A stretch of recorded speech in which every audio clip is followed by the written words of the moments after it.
Azərbaycan Prezidenti əmək məcəlləsinə edilən dəyişiklikləri təsdiq edib.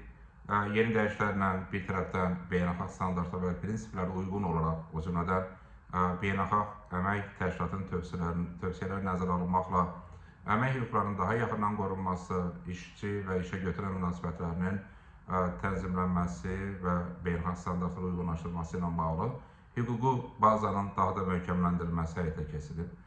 Digər tərəfdən, məcəlləyə edilən dəyişikliklərdən biri də məhz vətəndaşlarımıza bir sıra hallarda iki qat əmək haqqının hesablanması ilə əlaqədardır. Nəzərə alsaq ki, yeni dəyişikliklərə əsasən əmək məcəlləsində saatlıq əmək haqqı anlayışından və saatlıq maaş tarifi anlayışından istifadə olunub.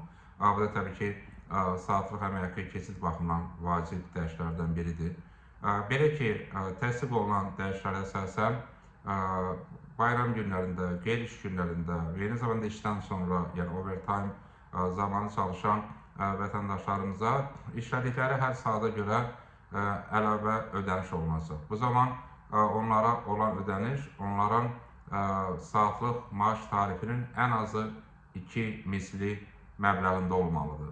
Yəni, bu demək ki, əgər vətəndaşımızın saatlıq maaş tarifi 30 manatdırsa və o 4 saat artıq işləyibsə, bu zaman ona 120 manat deyil, 240 manat ödəniş həyata keçiriləcək, əlavə işlədiyi 4 saat əsasən. Çünki overtime zamanı söhbət təbii ki, qeyri-iş günlərindən və eyni zamanda işdən sonraki saatlardan gedir.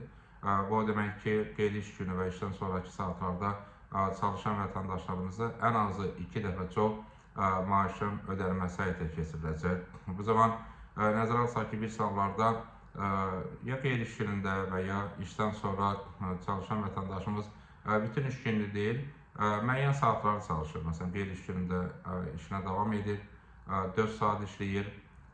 Bu zaman ona artıq gündəlik tarifə deyil, saatlıq tarifə uyğun olaraq ödəniş həyata keçirilir. Bu baxımdan yeni qaydalar bir mənalı şəkildə vətəndaşlarımıza, xüsusən də iş olmayan günlərdə, qeyri-iş günlərində daha çox əmək haqqının ödənilməsinə imkan verəcək.